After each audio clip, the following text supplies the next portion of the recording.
Students, this is your science worksheet 39 8 of October के लिए है। लाइफ प्रोसेस में आज आपको रेस्पिरेशन पढ़ाया जा रहा है। सो रेस्पिरेशन क्या होता है? रेस्पिरेशन का मतलब होता है respiration is a process by which living organism produce energy from food. Respiration का सिंपल मीनिंग होता है कि ब्रेक डाउन ऑफ फूड। जो भी आप फूड इनटेक करते हो उसका ब्रेक डाउन होना और उससे आप जो एनर्जी पाओगे, उससे जो आपको एनर्जी मिलेगी, इसी को हम सिंपल लैंग्वेज में रेस्पिरेशन कहते हैं।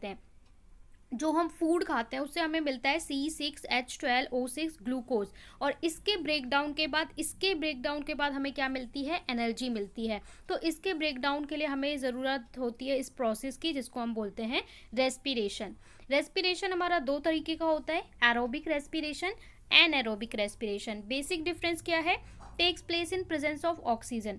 जब प्रॉपर ऑक्सीजन की सप्लाई हो रही होती है, ऑक्सीजन का इनटेक हो रहा होता है, तब एरोबिक रेस्पिरेशन होता है। Take place in absence of oxygen. जब ऑक्सीजन की एब्सेंस में रेस्पिरेशन होता है, मतलब ग्लूकोज का ब्रेकडाउन होता है, एनर्जी मिलती है, तो उसे हम बोलते हैं एनारोबिक रेस्पिरेशन।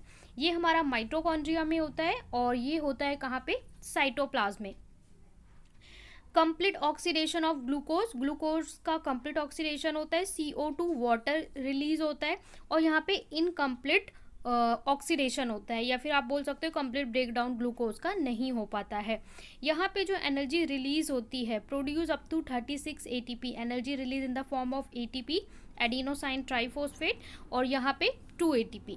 और अगर हम इस पाथवे को समझने की कोशिश करें तो ये होता है पाथवे। जो ग्लूकोज होता है उसमें 6 कार्बन होते हैं, C6H12O6। कार्बन कितने होते हैं? 6 होते हैं। अब क्या होता है इन साइटोप्लाज्म में? अब ये ग्लूकोज जो है 3 कंपाउंड कार्बन 3 फॉर्म में कन्वर्ट होता है, ठीक है। 6 कार्बन से 3 कार्बन बनता है, इसको हम बोलते हैं पाइरूवेट। यहाँ पे 3 मॉलिक्यूल कार्बन के होते हैं और एनर्जी रिलीज होती है। मतलब पहले ग्लूकोज का फर्स्ट ब्रेकडाउन होता है तो ये पाइरूवेट बनता है और एनर्जी मिलती है। इसके बाद देखिए जो ब्रेकडाउन है ना, वो 3 तरीके से होता है। एब्सेंस ऑफ ऑक्सीजन यानी एनारोबिक रेस्पिरेशन होगा। जब लैक ऑफ ऑक्सीजन, मतलब ऑक्सीजन मिल रही है पर लिमिटेड सप्लाई मिल रही है, तो क्या होगा? और जब प्रॉपर ऑक्सीजन मिलेगी तो क्या होगा? जब प्रॉपर ऑक्सीजन मिलती है, जैसे हम लोग जो ब्रीद इन ब्रीद आउट कर रहे हैं, इनहेल एक्सेल कर रहे हैं, तो ये वाला पाथ चलता है, ग्लूकोज फिर पाइरूवेट, फिर ये वाला पाथ आ जाता है, ठीक है, यहाँ से ऐसे। तो यहाँ पे कार्बन डाइऑक्साइड रिलीज होती है, वाटर और एनर्जी रिलीज होती है। केस में हमारा क्या होता है? सेकेंड केस में देखिए, जब लैक ऑफ ऑक्सीजन, मतलब लिमिटेड ऑक्सीजन की सप्लाई मिलती है, तब लैक्टिक एसिड बनता है और एनर्जी रिलीज होती है। 3 कार्बन कंपाउंड मॉलिक्यूल होता है। और अगर हमारा एब्सेंस ऑफ ऑक्सीजन होता है तो ethanol, carbon dioxide and energy, यहाँ पे 2 कार्बन मॉलिक्यूल बनता है। इसको हम पाथवे भी बोलते हैं, वेरियस पाथवे, और इसके लिए आपको कंडीशन दी जाती है। यहाँ पे थोड़ा सा आपको ATP के बारे में बताया गया है। एडिनोसाइन ट्राइफॉस्फेट होता है इसका फुल फॉर्म। एनर्जी करेंसी होती है, ठीक है, use to provide energy for reaction in the cell. So यहाँ पे क्वेश्चंस देख लेते हैं। 5 क्वेश्चन है, जहाँ पे 2 क्वेश्चन आपके MCQ हैं, 3 क्वेश्चन आपको आंसर करने हैं। तो ये सारे क्वेश्चन हम PPT पे देख लेते हैं।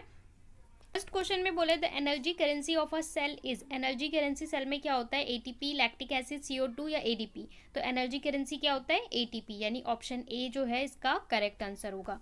सेकेंड क्वेश्चन में बोले the breakdown of pyruvate to give carbon dioxide, water and energy. ये वाले पाथवे में कहाँ पे होता है? जब ये पाथवे होता है तो साइटोप्लाज्म में, माइटोकॉन्ड्रिया में, क्लोरोप्लास्ट या न्यूक्लियस। सो ये पाथवे कहाँ होता है? माइटोकॉन्ड्रिया, यानी यहाँ पे आपका B ऑप्शन करेक्ट हो जाएगा। थर्ड में आपसे बोला एरोबिक एनारोबिक रेस्पिरेशन का डिफरेंस। सो ये हमारा प्रेजेंस ऑफ ऑक्सीजन में होता है, ये एब्सेंस ऑफ ऑक्सीजन में होता है। ये माइटोकॉन्ड्रिया में अकर होता है, ये cytoplasm and east for sale particularly, and and product यहाँ पे CO2 एंड वाटर होता है, और यहाँ पे अल्कोहल और समटाइम लैक्टिक एसिड होता है, ठीक है। इसके बाद थर्ड क्वेश्चन में हमसे पूछ रहा है एक्सप्लेन 3 पाथवे। 3 पाथवे जो है उसे एक्सप्लेन करना है ग्लूकोज का।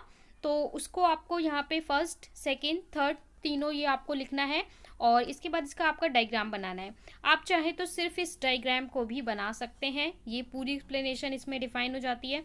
तो आप ये डायग्राम भी बना सकते हैं, और चाहे तो आप सिर्फ ये पॉइंट्स लिख सकते हैं। एंड फिफ्थ क्वेश्चन में आपको फुल फॉर्म पूछा है ATP का, तो ATP का फुल फॉर्म एडिनोसाइन ट्राइफॉस्फेट। सो ये थी कंप्लीट वर्कशीट। आई होप आपको समझ में आ गई हो। चैनल को ज़रूर सब्सक्राइब करें, लाइक शेयर कमेंट करना ना भूलें।